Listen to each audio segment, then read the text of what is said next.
Él vive hoy, y porque Él vive, nosotros también vivimos y viviremos.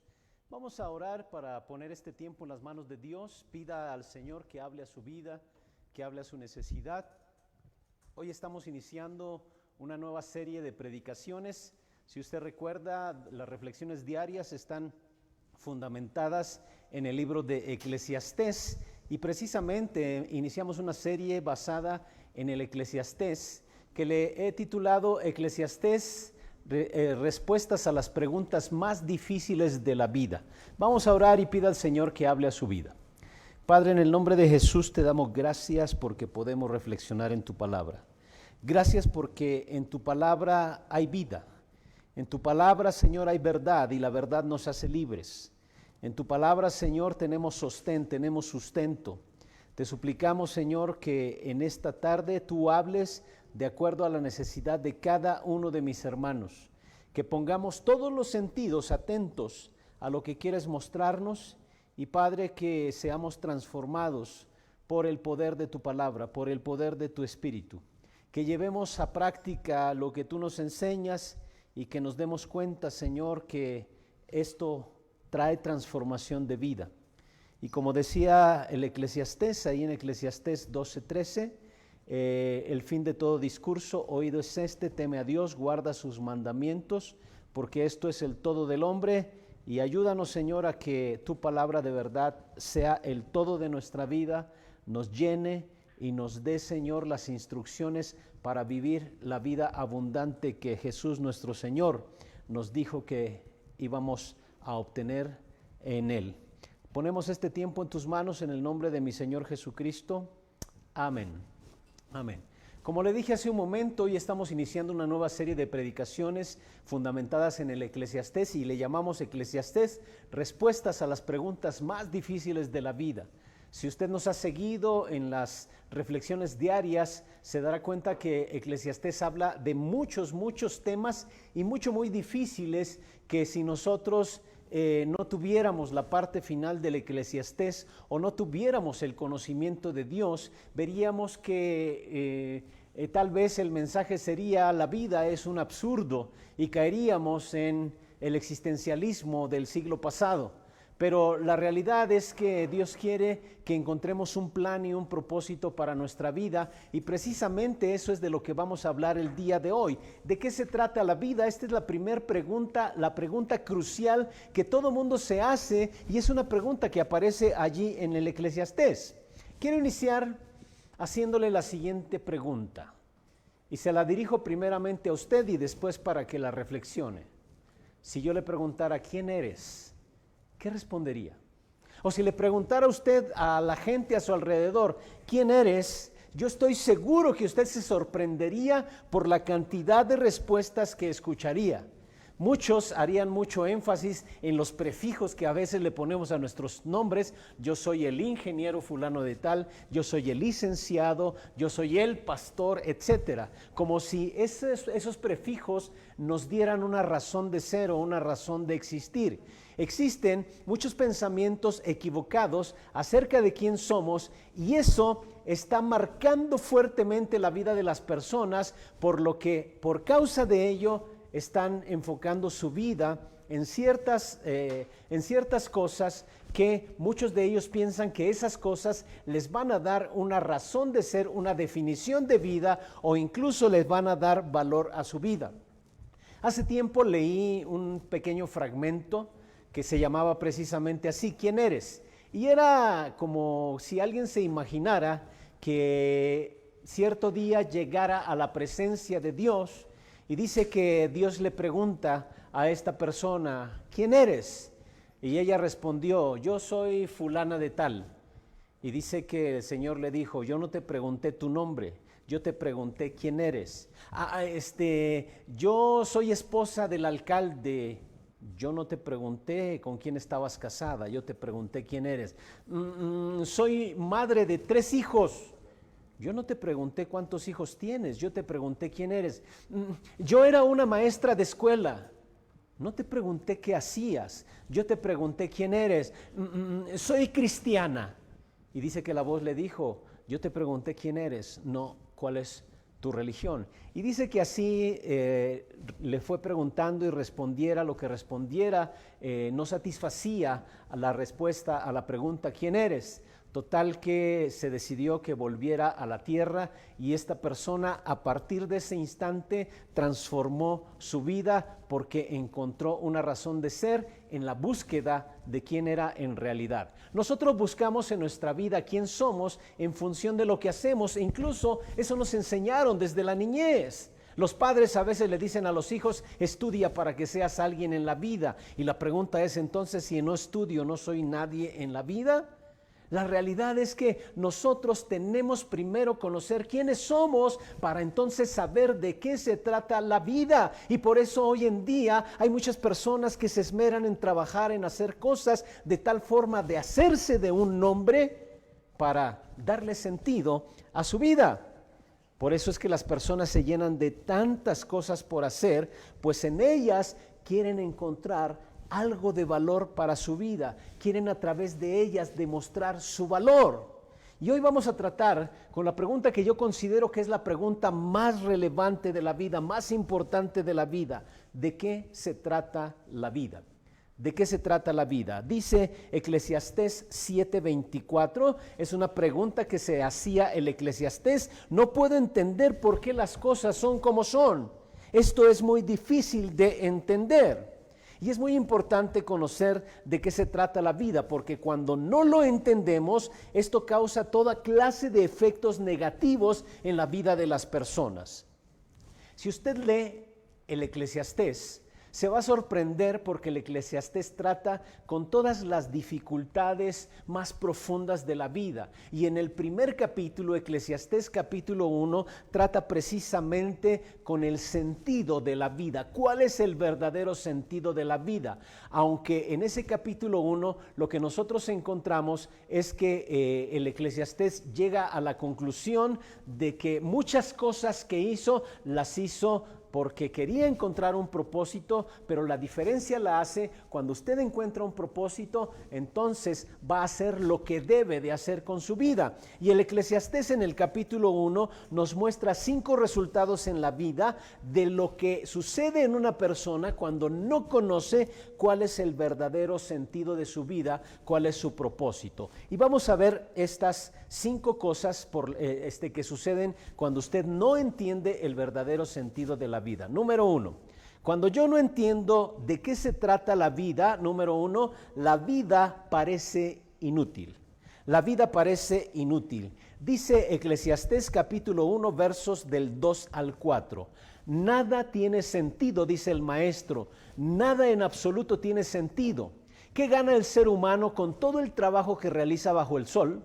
La gente vive y muere, pero la tierra dura para siempre. Dice la palabra de Dios en la versión Reina Valera, vanidad de vanidades, dijo el predicador, todo es vanidad. Si nosotros no tenemos un correcto sentido de la vida o no hemos identificado de qué se trata la vida parece inútil. Absolutamente todo parece inútil y usted va a gastar su vida trabajando. Y lo hace, como dijimos al principio, para tratar de encontrar algún valor en su vida o para demostrar cuánto es que usted vale. Si usted no conoce el sentido de la vida, pues ¿por qué no dormirnos y ya? ¿Para qué nos levantamos el día lunes? ¿Cuál es el propósito? El mundo solo se queda en el mismo lugar sin un sentido, sin un propósito. La Biblia dice es vanidad. La palabra vanidad significa vacío. La palabra vanidad es la misma que se utiliza para una burbuja de jabón. Es decir, está vacía por dentro.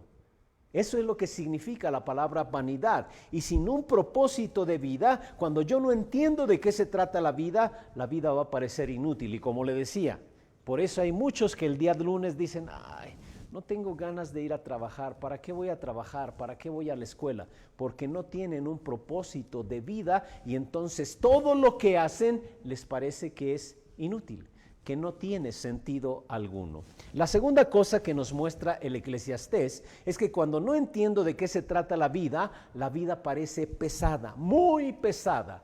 Dice Eclesiastés capítulo 1 versos del 5 al 7, el sol se levanta, luego se oculta y se apresura a levantarse de nuevo en el mismo lugar. El viento sopla hacia el sur y luego gira al norte. Sigue dando siempre las mismas vueltas. Todos los ríos corren una y otra vez al mismo lugar, van al mar y sin embargo el mar no se llena. Sin un propósito de vida, pareciera que nuestras vidas solamente están girando y girando en círculos y a final de cuentas regresamos al mismo lugar, nos encontramos en el mismo lugar. Como le he dicho varias veces, nos parecemos a esos ratoncitos que tienen ahí en las tiendas de mascotas, que están corriendo ahí en una ruedita que gira y gira, y los ratoncitos corren, ¿a dónde llegan? A ningún lugar, y ¿cómo terminan? Terminan bien cansados. Eso es lo que le dije que un autor llamado Roberto Kiyosaki le llama la carrera de la rata, y esa es la carrera que vive el ser humano, corre, vive en un ajetreo día tras día, no llegan a ningún otro lugar, regresa al mismo lugar, pero sí, eso sí, termina bien cansado. Dice el Eclesiastés que el sol se oculta, se levanta y así una y otra vez. El Eclesiastés utiliza la rotación de la tierra para ejemplificarnos lo que sucede en la vida del ser humano. Y bueno, no solamente la rotación de la tierra, nos habla también de los ciclos del clima. Dice que los vientos van de un lugar a otro, regresan al mismo lugar. Nos habla también acerca del ciclo del agua. Dice que el agua llega, llueve, corre por los ríos, llega hacia el mar, se evapora, se forman nubes y luego vuelve a llover y demás, y así por siempre. Y la vida de muchas personas que no tienen un sentido claro de su vida se parece a esos ciclos. Y nada más va girando, dando vueltas. Y algunas personas así viven su vida simplemente de una manera cíclica.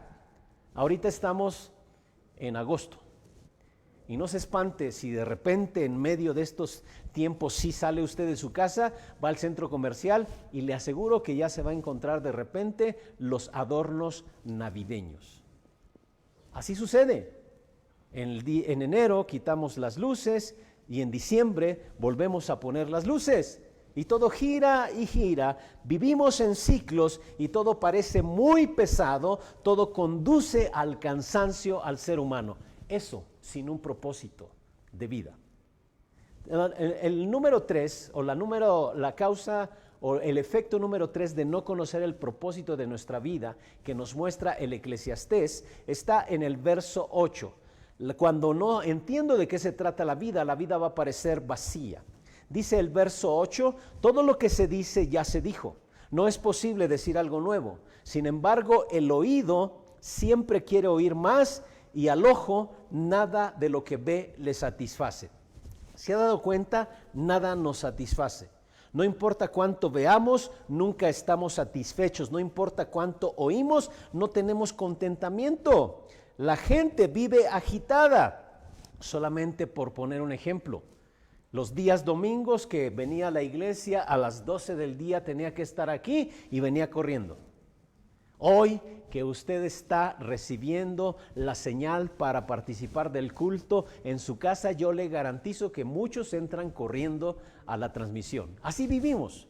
Dice el Eclesiastés que el oído siempre quiere oír más y al ojo nada le satisface. Y quiero ejemplificar esto de la vida agitada con lo que viene aquí en el Eclesiastés.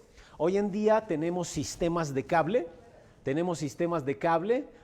donde hay 500 canales y yo le garantizo que eso no le satisface. Le cambia y termina en el canal de las estrellas.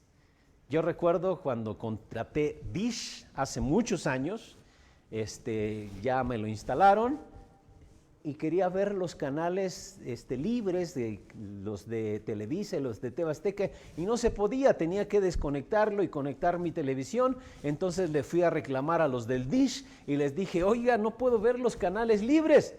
Y dice, pues no se supone que ustedes quieren cable porque ya se cansaron de ello.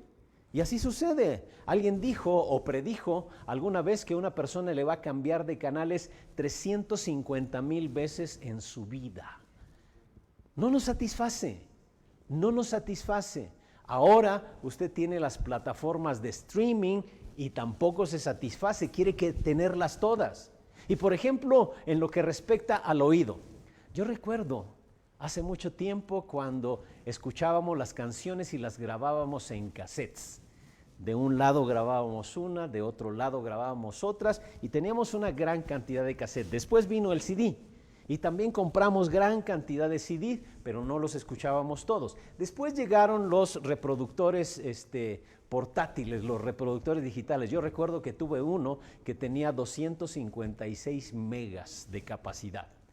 Y le cabían un buen número de canciones, pero no las escuchaba todas. Pero después llegó el iPod de 1 giga, después de 5 gigas, de 10 gigas, de 256 gigas, y usted podía llenar su aparato reproductor de música con cantidad de canciones y le garantizo que siempre escuchaba las mismas 10. Pero queríamos tener más porque el oído no se sacia, siempre queremos más, siempre queremos más. ¿Por qué? Porque sentimos un vacío en nuestro interior. Si nosotros no tenemos un propósito de vida, nuestra vida va a parecer vacía. Todo lo que oímos no nos satisface, todo lo que vemos no nos satisface y entonces la vida nos parece aburrida, totalmente vacía, sin sentido, inútil, pesada. Una cuarta efecto de no conocer el propósito de nuestra vida o no conocer de qué se trata nuestra vida es que la vida va a parecer sin significado. La vida parece sin significado si usted no conoce su razón de existir. El verso 11 de Eclesiastés 1 dice de la siguiente manera: la gente de hoy en día ni se acuerda de lo que sucedió hace mucho tiempo. En el futuro, la gente no recordará lo que está sucediendo ahora, y más tarde la gente de otras épocas no sabrá lo que hicieron los que vivieron antes que ellos. Sin un propósito de vida, la vida parece sin significado alguno. La vida nos parece carente de significado. Nadie se acuerda de lo que pasó, dice el Eclesiastés, y en el futuro nadie recordará lo que sucede hoy. Hay mucha gente que enfoca su vida en la fama y la fama es demasiado breve. Su nombre puede estar hoy en medio de luminarias, pero mañana nadie se va a acordar de usted. A lo mejor usted bate un récord el día de hoy, pero mañana ni se acuerdan de usted. Le voy a mencionar algunos nombres y a ver si usted los recuerda. James Dean. ¿Quién sabe quién fue James Dean, verdad? Miroslava. Bueno, solamente los más grandecitos que yo van a acordarse de algunos de esos nombres. Ana Berta Lepe. Figuras del cine, algunos del cine nacional, algunos extranjeros, pero fueron grandes figuras en su momento que hoy las generaciones nuevas ni siquiera saben quiénes fueron esas personas. Fueron grandes personalidades en su época, pero hoy ni siquiera las recuerdan algunos. Y va a llegar un momento en que los que más o menos vimos algo de lo que ellos hicieron en las películas o qué sé yo, nos vamos a ir muriendo y ya no se van a acordar de ellos. La fama es demasiado breve. Por eso el Eclesiastés dice que si nosotros no tenemos un propósito en la vida parece que no tiene ninguna clase de sentido. Va a llegar un momento en que van a decir, ¿y a mí qué me importa fulano de tal? Mientras usted se esmeró por construir una vida, más adelante a nadie le interesa eso. Y va a llegar a la conclusión, ¿qué sentido tiene hacer todo esto? ¿Qué sentido tiene? La vida solo parece insignificante cuando usted no conoce el propósito. La quinta cosa o la quinta consecuencia de no conocer el propósito de vida, no conocer de qué se trata la vida, es que la vida va a parecer sin ninguna clase de control. La vida le va a parecer sin control. Vea lo que dice el verso 15. El mundo está torcido y ya no se endereza. Por más cuentas que se hagan, nunca se completa lo que falta. El Eclesiastés se refiere a las situaciones que están fuera, más allá de nuestro control. Yo no sé si usted ha tratado de arreglar algo que se encuentra torcido. Y no estoy hablando de algún metal, sino estoy hablando, por ejemplo, alguna relación torcida. Algún asunto de su vida que está torcido. No sé si usted ha tratado de cambiar, ha tratado de solucionar un problema y no lo puede solucionar, no lo puede resolver, ni siquiera lo puede entender. Cambiar a alguien, cambiar alguna circunstancia y se da cuenta que no puede hacerlo y entonces llega a la conclusión, no, esta vida está fuera de control. Salomón dice, finalmente, que todos vamos a llegar a un punto en la vida donde diremos que la vida es incontrolable. Hay algunas cosas en la vida que no importa con cuánta fuerza usted intente, la vida le va a parecer incontrolable. El mismo apóstol Pablo, los que nos acompañaron allí en la predicación en la película el día viernes, los que nos acompañaron ahí, recordarán que por ahí se trató el punto del aguijón en la carne de Pablo, ¿no? Bueno, aunque tal vez no lo presenta tan claro como decía la Biblia, aquella película, pero el mismo Pablo decía, 3 veces Señor te he rogado por esto y no sucede nada, no cambia nada. Y tú solamente me dices, bástate mi gracia, porque mi poder se perfecciona en tu debilidad. Había algo en la vida de Pablo que no estaba pudiendo con él, pero Pablo sabía que eso tenía sentido e incluso el Señor le dijo, el propósito de esto es que mi gracia se perfeccione en ti. El propósito de esto es que tú sigas creciendo. Y entonces Pablo entendía que detrás de ello había propósito. Pero si las personas no entienden que hay un propósito, van a decir que la vida está fuera de control. En ese capítulo 1, Salomón concluye que si usted no encuentra, no sabe el propósito, el sentido de su vida, todo parece sin sentido. Y entonces, eso no deja satisfecho al ser humano. Eso no lo deja de ninguna manera satisfecho. Por ello es que surgió la filosofía. La filosofía surge para tratar de dar respuestas a las preguntas más cruciales de la vida. ¿Quién soy yo? ¿De dónde vengo? ¿A dónde voy? ¿Qué es la verdad? Todas esas cosas dieron origen a la ciencia llamada filosofía. Pero hay personas que no reflexionan tanto sobre eso, pero de todas maneras tratan de encontrar una respuesta al sentido de la vida. Y si usted no conoce el sentido de su vida, pero quiere encontrarlo, usted solamente tiene 3 opciones, que es lo que busca la mayoría de la gente. La primera de ellas, usted puede fingir algún sentido para su vida. Puede fingirlo. Y sabe, mucha gente lo hace. Mucha gente lo hace. Nosotros fuimos creados para tener algo en el centro de nuestra vida. Si la gente no tiene a Dios en el centro de su vida, van a tratar de colocar lo que sea, pero van a tener algo en el centro de su vida. Y entonces terminan poniendo en el centro de su vida su trabajo, sus relaciones, y eso los convierte en personas adictas. Va a encontrarse personas adictas al trabajo tratando de hacer mucho dinero. Van a encontrar personas adictas a los deportes o a la diversión, etcétera, y entonces por eso usted constantemente va a encontrar personas que dicen, bueno, ahora estoy en esto, mañana se los encuentra y ahora estoy en esto otro. ¿Por qué? Porque tratan de fingir que su vida tiene algún propósito, algún sentido, tratando de llenar su vida con algo, poniendo en el centro de su vida algo. La gente, de una manera frenética, trata de encontrar significado para su vida, pero muy dentro de ellos saben que no funciona. Y Salomón nos muestra lo que sucede con esta clase de personas. Me siento vacío.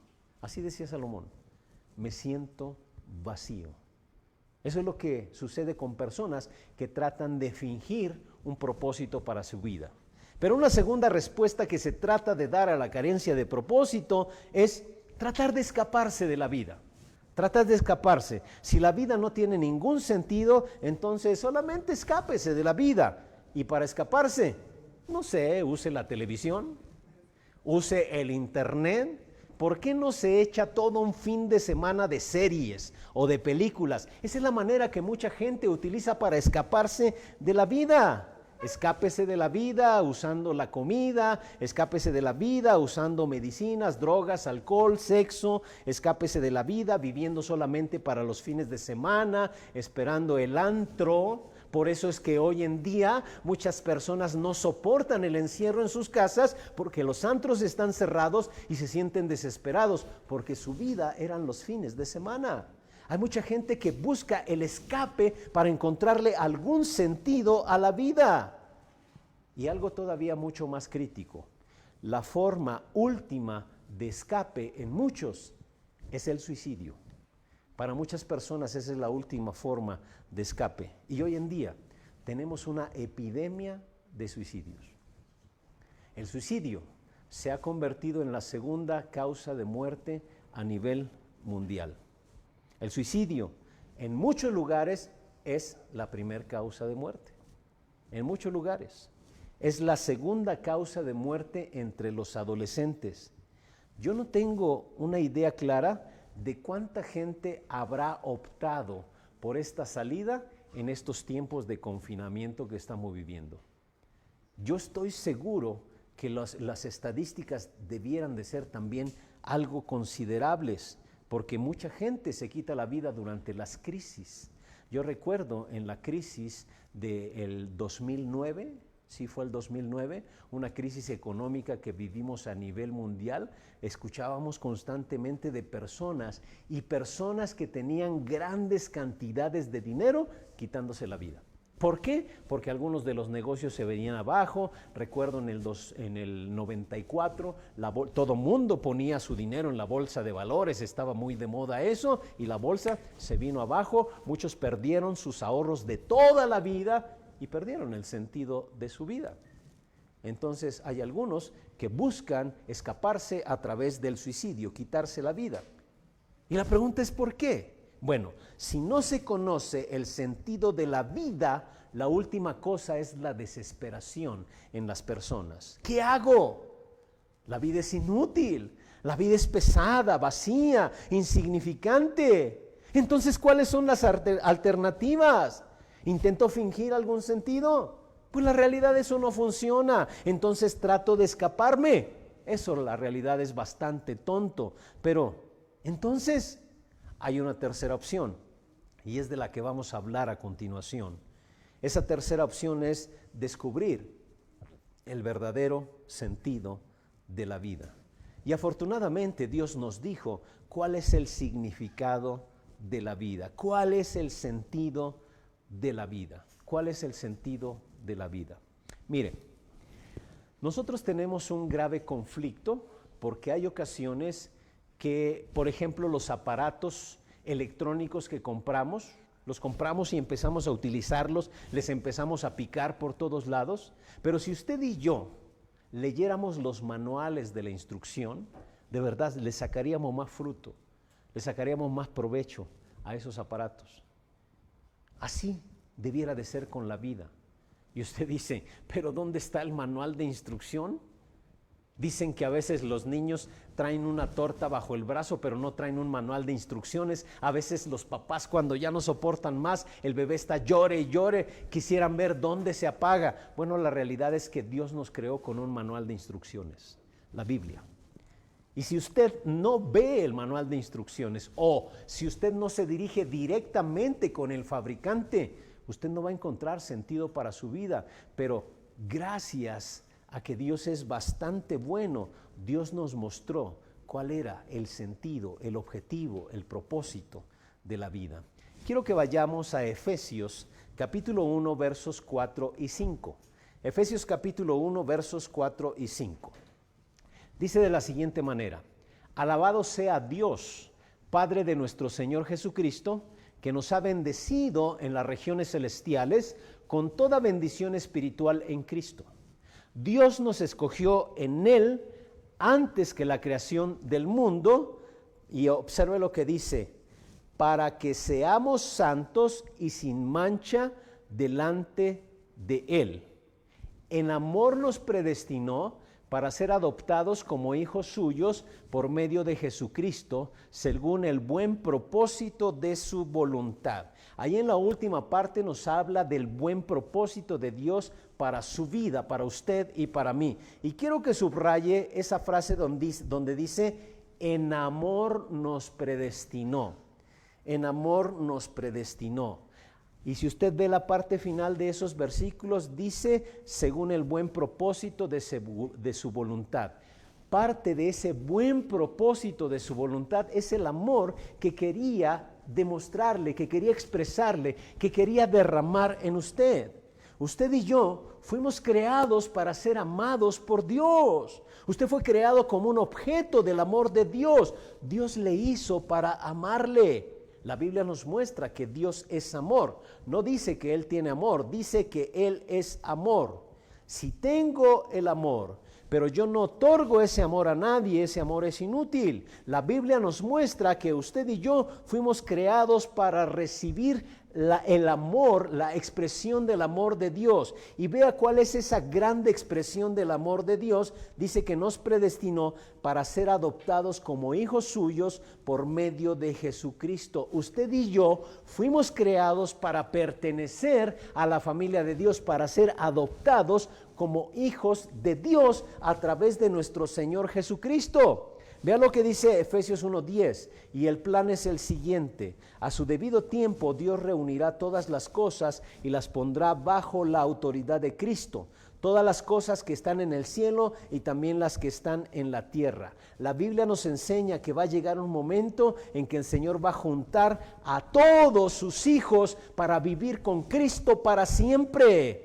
La historia se mueve hacia un destino bien trazado y usted y yo nos dirigimos hacia un propósito. La vida no es un ciclo, como se expresa allí en Eclesiastés 1, donde todo va, gira, llega al mismo lugar, el agua cae, va a los ríos, se evapora, crea nubes, etc. No, la vida no es un ciclo, la vida es lineal. En nuestro caso, hay un principio y hay un final. Aunque ese final es eterno, porque la Biblia nos enseña que fuimos creados para vivir eternamente con Jesucristo. Nosotros nos dirigimos hacia ese propósito. Hay eternidad al otro lado de esto que llamamos vida aquí en esta tierra. La vida es lineal. La Biblia nos muestra que nosotros nos dirigimos hacia un destino trazado por nuestro Dios. Primero Dios nos hizo para amarnos y luego dice que ese amor es expresado para que usted y yo seamos parte de su familia. Y Él dice que un día Él va a juntar a todos los que somos parte de su familia para vivir eternamente con Él, para vivir para siempre. Entonces podríamos concluir lo que también el pastor Rick Warren enseña en el libro Una vida con propósito. La vida es una preparación para la eternidad. La vida es una preparación para la eternidad. Dice Eclesiastés capítulo 3, verso 11, Él ha hecho todo apropiado a su tiempo. También ha puesto la eternidad en sus corazones. La Biblia nos enseña que fuimos creados para la eternidad. Usted fue creado para la eternidad. Tal vez usted viva aquí en la tierra 70, 80, 90 años, pero su destino es eterno. Usted fue creado para vivir eternamente. Alguna vez le puse este ejemplo: si nosotros trazáramos una línea recta desde el puerto de Acapulco hasta Japón, hasta Tokio, Japón, y esa línea recta representara la eternidad o la vida eterna, ¿cuánto cree? ¿Qué distancia de esa línea recta cree usted que representaría su vida, mi vida? Apenas un punto. Realmente apenas sería un pequeño punto de esa línea, lo que nos muestra que nosotros vamos a pasar más tiempo del otro lado que de esta vida. Vamos a pasar más tiempo después de la muerte. La vida es una preparación para la eternidad. La Biblia nos enseña que la vida es como la escuela que nos prepara. Vamos a llamarla así, la escuela preparatoria. La vida es un ensayo de lo que va a suceder en la eternidad. La vida es una pequeña muestra únicamente. No se trata solamente del aquí y el ahora. Usted necesita, para disfrutar este periodo de tiempo que Dios nos permite estar aquí, usted necesita tener una perspectiva eterna. Usted tiene que entender que lo que hace ahora es una preparación para la eternidad. Dios quiere que estemos listos para la eternidad. Es por eso que hay mucha gente que le tiene temor a la muerte. En una de las predicaciones de esta serie vamos a hablar acerca de qué pasa después de la muerte, porque es un asunto de suma importancia. Le decía durante la semana que el Eclesiastés varias veces menciona el asunto de la muerte como si tuviera una obsesión con ello, pero la realidad es que necesitamos pensar con seriedad en eso. Hay mucha gente que le tiene mucho temor, pero los que confiamos en Jesucristo sabemos que eso es nada más un paso en el proceso de experimentar la eternidad a su lado. Esto no se termina aquí. Usted tiene que prepararse para la eternidad y la vida es lo que Dios nos ha dado, el recurso que Dios nos ha dado para prepararnos para esa eternidad. El cielo es un lugar perfecto y usted tiene que ser perfecto para estar allí. Pero si vemos la Biblia, Jesucristo es el único perfecto y entonces solamente es por medio de Él que podemos ir allí. Si usted deposita toda su confianza en Él, entonces usted puede ir a disfrutar la vida eterna. Y usted tiene que usar esta vida, Dios nos muestra en su palabra, para prepararnos para el resto de la eternidad. Pero ¿cómo se hacen estas cosas? Hay algunas cosas que Dios quiere que usted y yo hagamos con nuestra vida y esto es lo que define el propósito de vida. ¿Cómo me preparo para la eternidad? Número 1, y anótelo, que quede bien claro. Muchos va a servir solamente como repaso, pero para muchos otros va a ser el evento crucial de su vida. Número 1, estableciendo una relación personal con Cristo. Establezca una relación personal con Cristo. Este es el primer paso. Y usted se preguntará, ¿pero cómo se hace eso? Muy simple. De la misma manera en que usted entabla cualquier relación con cualquier persona. Tener una relación implica conocer a la persona, confiar en la persona, compartir tiempo con esa persona, disfrutar de la persona, escuchar a la persona, dedicar tiempo a la persona, comunicarse con la persona. De esa misma manera usted establece una relación personal con Jesucristo. De esa misma forma, dedíquele tiempo a Él, hable con Él, escúchele a través de su palabra. Dios no quiere que usted tenga una religión, Él quiere que usted tenga una relación con Él a través de Jesucristo. Vea lo que dice Juan 1:12.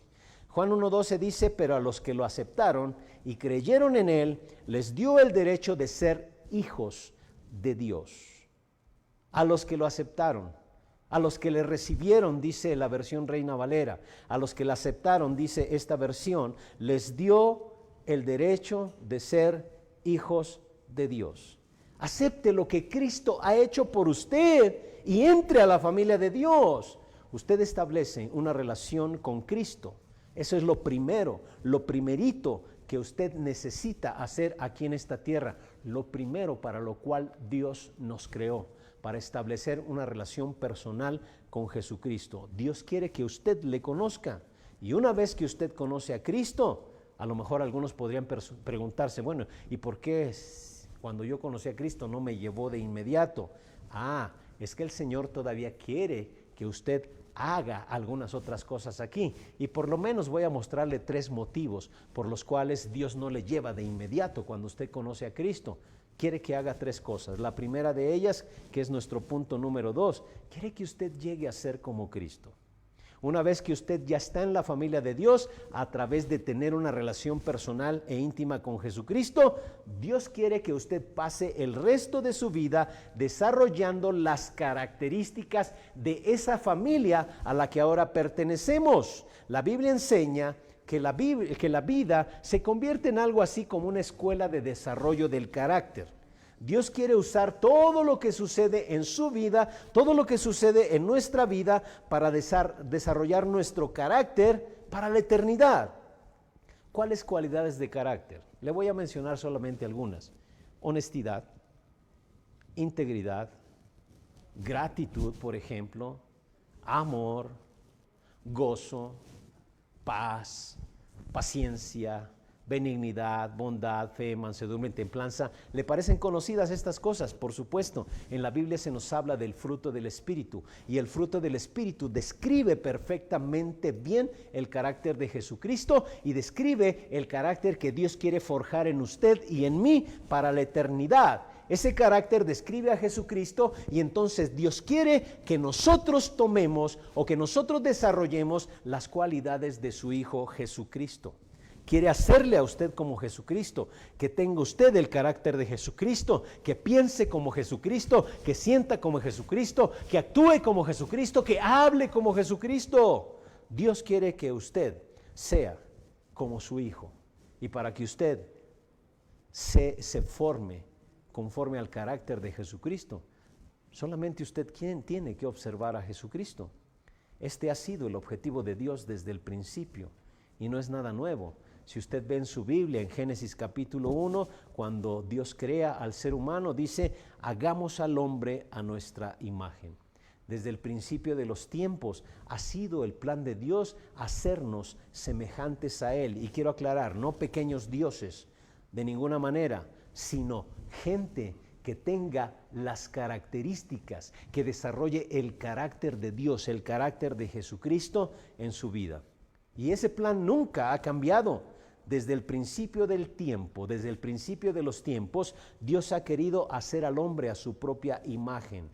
El problema es que nosotros distorsionamos esa imagen por causa del pecado, pero Cristo vino a restaurar esa imagen en nosotros. La Biblia nos muestra y nos enseña que todo lo que sucede en nuestra vida, una vez que nos convertimos en creyentes, Dios lo usa para que lleguemos a conocerlo más y hacernos más parecidos a su Hijo Jesucristo. Romanos 8, 28 y 29, vea lo que dice. Sabemos que Dios obra en toda situación para el bien de los que lo aman, los que han sido llamados por Dios de acuerdo a su propósito. Dios los conocía antes que el mundo fuera creado. Él decidió que fueran como su Hijo y quería que el Hijo fuera el mayor de muchos hermanos. Y quiero aclarar algo que les he repetido muchas veces. No todo lo que sucede es bueno, pero sí Dios lo usa para desarrollar en nosotros el carácter de Jesucristo. Usted tiene que darse cuenta que cuando las cosas son injustas en la vida o en su vida y aún son dolorosas, no las podemos comprender y aunque parezcan confusas, Dios a través de ellas está trabajando para hacernos como Jesucristo. Este es el propósito de Dios y nunca ha cambiado, formarnos a su imagen, a su semejanza y que nos parezcamos cada vez más a Él en nuestro carácter. Y bueno, algunos se preguntarán, Ricardo, ¿qué no Dios quiere que yo sea feliz? Y yo le diría, yo sí creo también eso. Y creo que Él lo hace, pero no lo hace a cambio de su preparación para la eternidad. Dios está mucho más interesado en forjar su carácter que en darle comodidad, que en darle felicidad. Dios está interesado en que usted se conforme a la imagen de Jesucristo y que tenga su mismo carácter. Y la realidad es que en esa línea recta que le mostré hace rato solamente estamos viviendo 1 milímetro de la vida.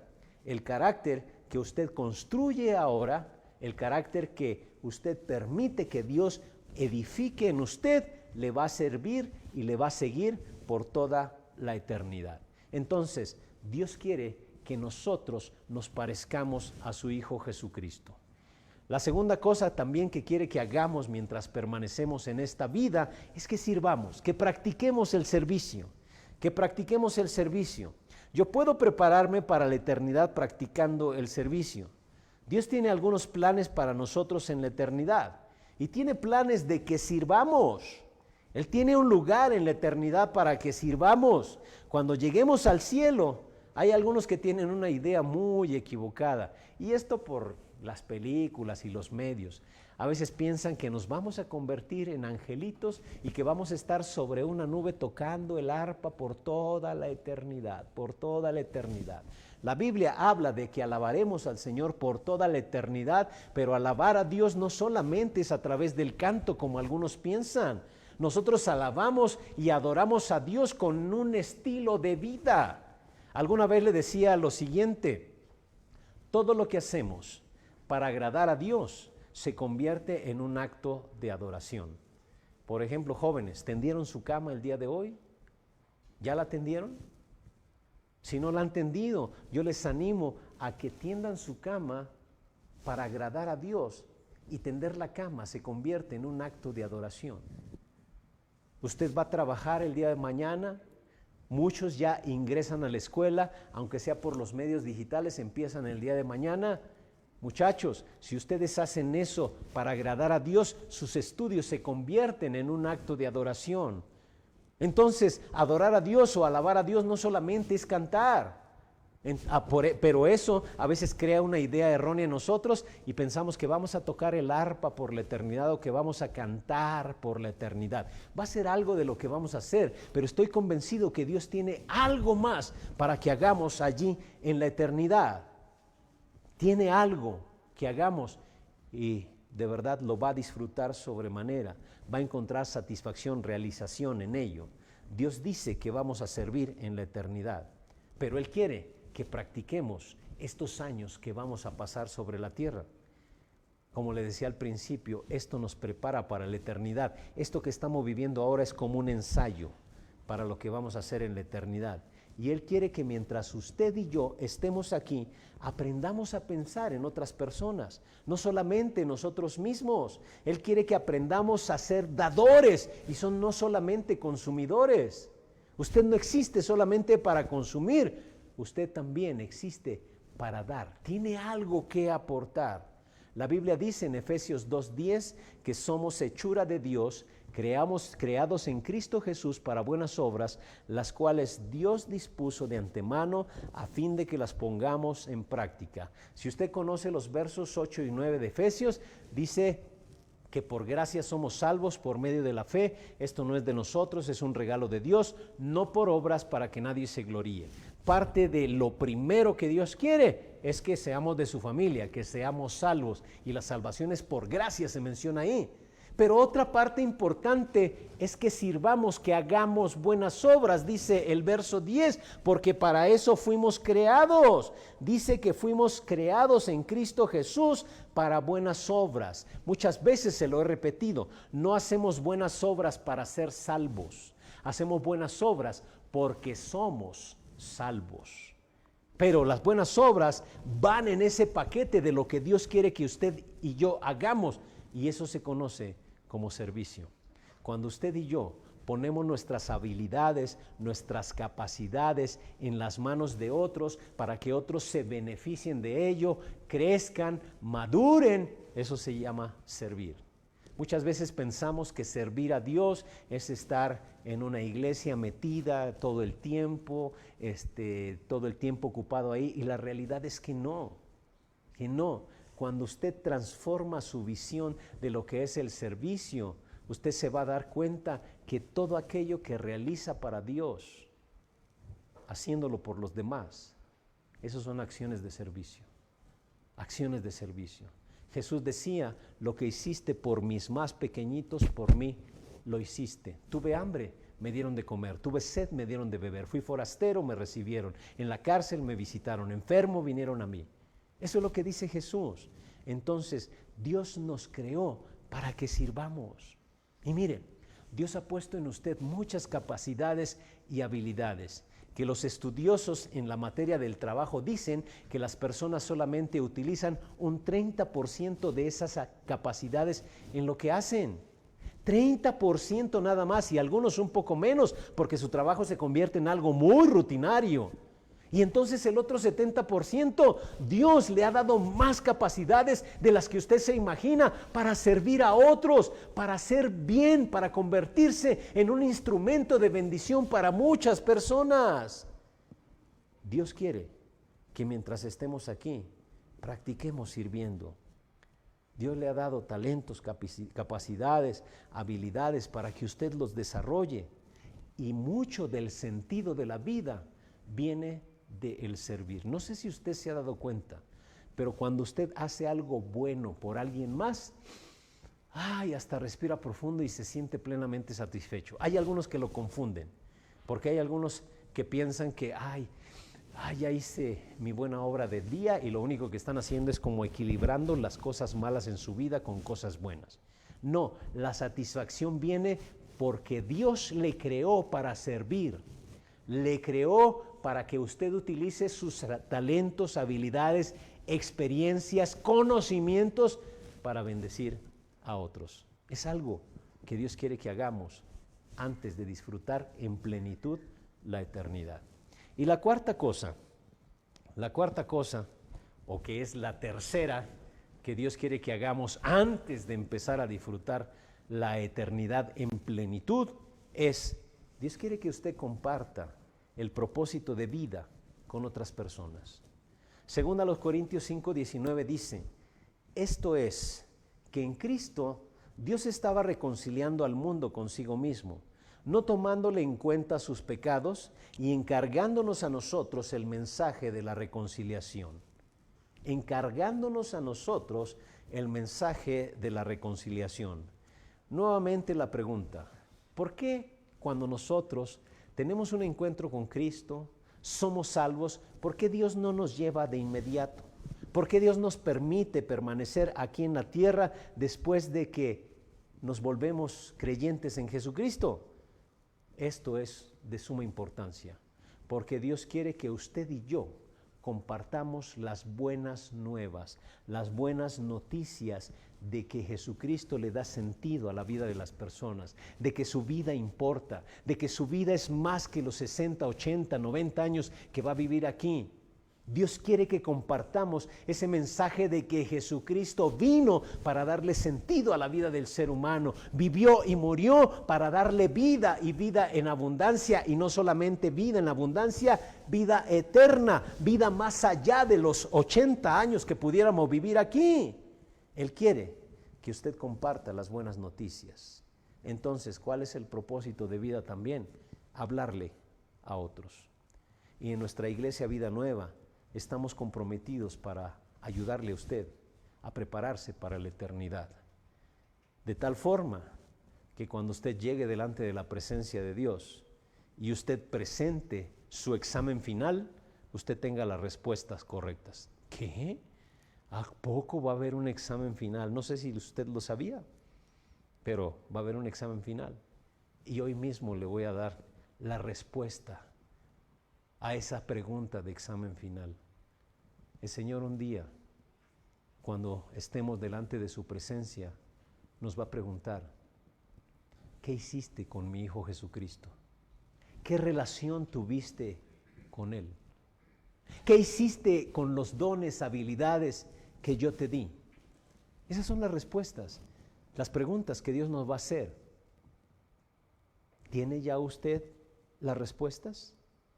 Y yo quiero decirle lo siguiente, la tragedia más terrible en la vida realmente no es morir. La tragedia más terrible es vivir sin un propósito de vida, sin saber cuál es el sentido de la vida. Y sabe, vivir sin un sentido en la vida es un desperdicio. Pero realmente hay un desperdicio todavía más grande, y es saber de qué se trata la vida y aún vivirla para cosas que solamente son temporales.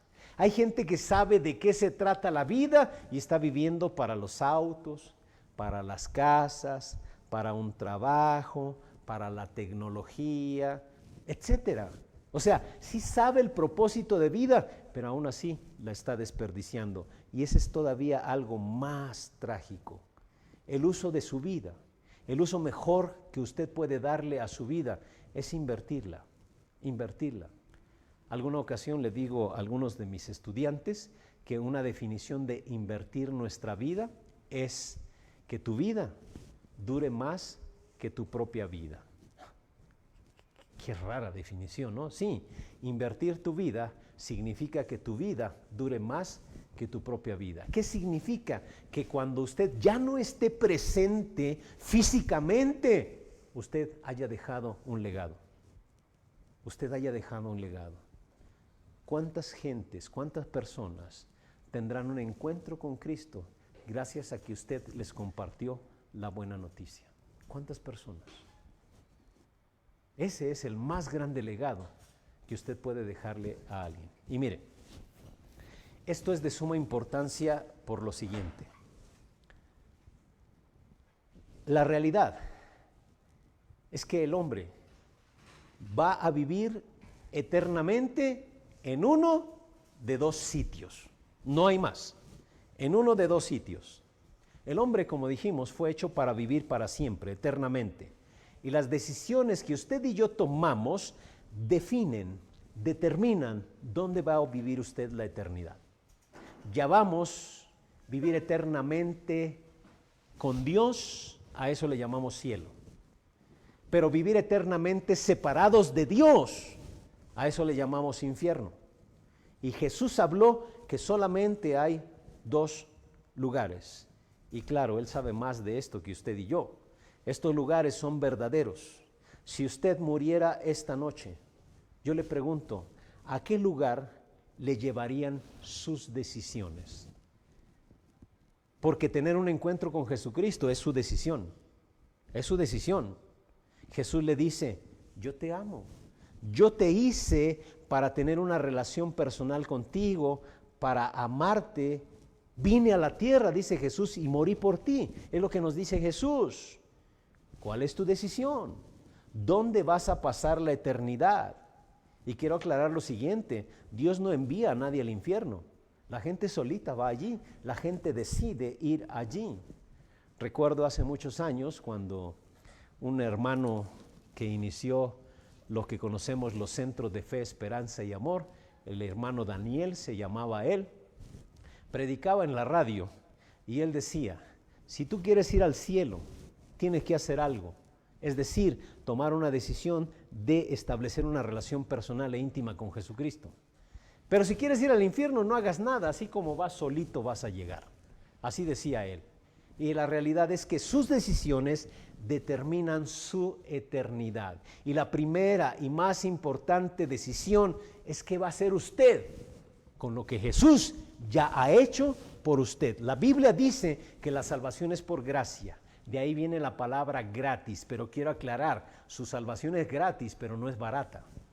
Costó la vida de Jesucristo. La Biblia lo describe como derramar la sangre de Jesucristo. Eso fue lo que costó nuestra salvación. Es gratis, pero de ninguna manera es barata. ¿Qué decisión va a tomar usted respecto a lo que Jesús ya ha hecho por usted? Él vino a mostrarle que le amaba.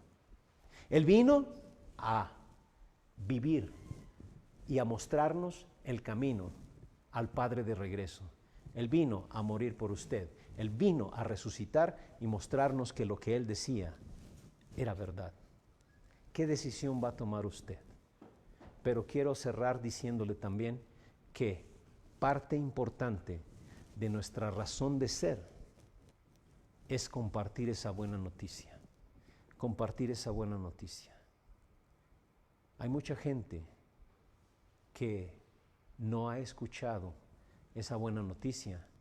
Pablo en Romanos decía, porque ¿cómo oirán si no hay quien les predique? Si usted tuviera en este momento la vacuna para el coronavirus y usted no la compartiera, ¿qué cree que sería usted?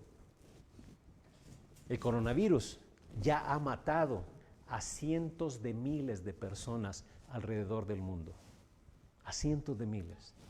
Y si usted tuviera esa vacuna y no la compartiera con alguien porque usted está esperando a ver en qué momento le puede servir a usted, ¿sabe cómo se vería? Como un egoísta. Como alguien a quien no le interesa absolutamente nadie más que usted. Pero quiero decirle que hay algo más letal que el coronavirus. Hay algo más letal que el cáncer. Hay algo más letal que el VIH. Y eso es el pecado. Y usted tiene la cura. La Biblia dice en 1 de Juan 1:9, si confesamos nuestros pecados, Él es fiel y justo para perdonar nuestros pecados y limpiarnos de toda maldad. Jesucristo es la cura para su pecado. Y la gracia de Jesucristo se derramó mostrándonos que esa vacuna, que esa medicina, que ese antídoto es gratis. Es gratis. Y usted tal vez ya lo conoce, ya lo experimentó, pero ahora Él quiere que nosotros lo compartamos, porque hay millones de personas muriendo en sus pecados y su destino eterno, la Biblia dice que es el infierno. Mire, allá en el cielo vamos a adorar a Dios. Allá en el cielo vamos a ser más como Cristo. Allá en el cielo vamos a servir, ya se lo dije, vamos a servir. Allá en el cielo no vamos a poder predicar el Evangelio. ¿Sabe por qué? Porque el Evangelio es para predicarse aquí en la tierra. Ese es lo único que usted no va a poder hacer en el cielo, aparte de que ahí no va a poder pecar tampoco. Pero allá no va a haber necesidad de que se predique el Evangelio, porque viviremos con aquel que ya es el Evangelio. Y ya no va a haber oportunidad más. Hoy es el momento que Dios quiere que usted y yo aprovechemos para compartir el Evangelio. La palabra Evangelio significa buenas noticias. Las buenas noticias de que Jesús tiene solución, que Él es la solución para la más grande enfermedad que se llama el pecado y que destruye por los siglos. Jesucristo ya venció. Jesucristo ya nos mostró la vacuna. Pero mucha gente no lo conoce y no la conocerá si usted y yo no lo compartimos o no lo hablamos. Usted y yo vamos a adorar en el cielo, vamos a ser como Jesucristo, vamos a tener compañerismo, vamos a adorar, pero allá no vamos a poder evangelizar. Eso es para hacerse aquí. Y ese es algo de lo grandioso que le da sentido a la vida de las personas. Si usted se está sintiendo vacío, si usted está sintiendo que su vida carece de sentido, si usted siente que su vida no tiene propósito y solamente está girando en círculos, lo primero que le quiero animar es a que comparta las buenas noticias de Jesucristo y se va a dar cuenta cómo todo eso se transforma. Salomón tuvo que llegar a esta conclusión. Ahí en el capítulo 12, verso 13 de Eclesiastés dice: el fin de todo discurso oído es este: teme a Dios. Es decir, toma a Dios con seriedad, vive para sus planes y propósitos, teme a Dios y guarda sus mandamientos. Guardar significa poner en práctica.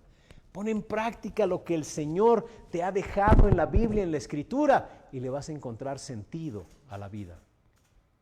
Si su vida se siente ahorita vacía, sin sentido, se siente cansado, piensa que no va hacia ningún lugar, y eso seguramente es por las experiencias que usted ha estado viviendo. Si así se siente, le animo, uno, a que si no conoce a Jesucristo, lo primero que tiene que hacer es decirle: Señor, te necesito, ven a mi vida.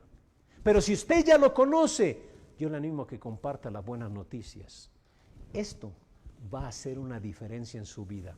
Va usted a darse cuenta cómo eso le va a llenar, le va a satisfacer, le va a dar un sentido para levantarse el día de mañana.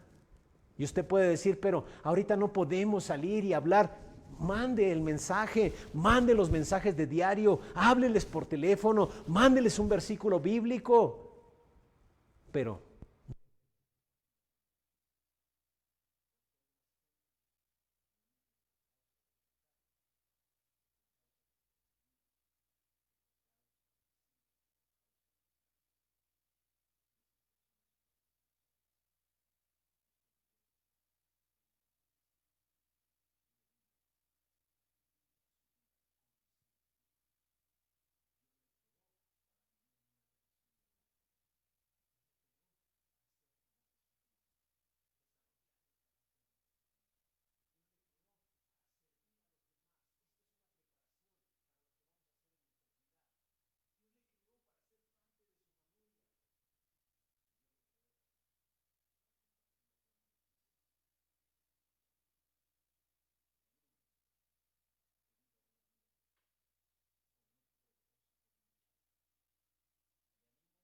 a que viva para los propósitos que Dios le muestra en su palabra. Le animo a que viva una vida con sentido y con propósito, y no se quede como las descripciones que nos da Salomón al decirnos: bueno, sin un propósito la vida no tiene sentido, se vuelve vacía, se vuelve pues cíclica. No, la vida tiene un inicio y tiene un plan hacia donde Dios nos está dirigiendo. Yo le animo que no permita que este día pase, que esta semana pase, sin que usted comparta las buenas noticias con alguien.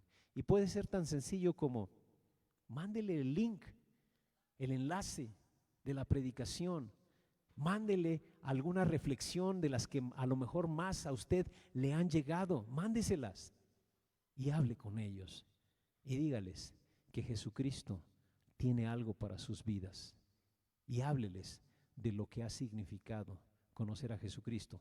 Eso hablaban los discípulos ahí en la Biblia. No podemos dejar de decir lo que Cristo, lo que hemos visto y oído. Y mucho de lo que ellos habían visto y oído era ese mensaje del Evangelio, lo que Jesús vino a hacer. Vamos a orar. Padre, te damos gracias porque tú le das sentido a nuestra vida.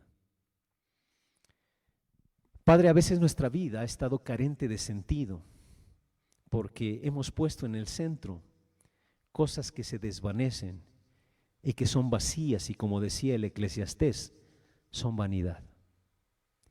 Gracias porque tú tienes un plan bien claro y bien definido en tu palabra. Ayúdanos a vivir para Él. De esa manera, entonces podremos disfrutar todo lo que hacemos. Yo sé que algunos de mis hermanos disfrutan de su trabajo, pues van a disfrutar más cuando ahí en su trabajo vivan para tu honra y para tu gloria. Yo sé que hay muchos que disfrutan del deporte y ahí practicando el deporte, ahora con la visión de hacerlo para darte la honra y la gloria, lo van a disfrutar más.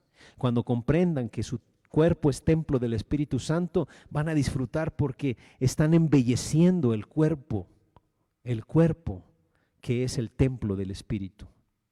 Señor, y cuando compartamos tu mensaje, cuando llevemos esas buenas noticias a la gente que vive sin luz y sin esperanza, así como decía el profeta Isaías, esa luz va a resplandecer sobre ellos e incluso nos va a tocar nuevamente porque le va a dar sentido a nuestra vida.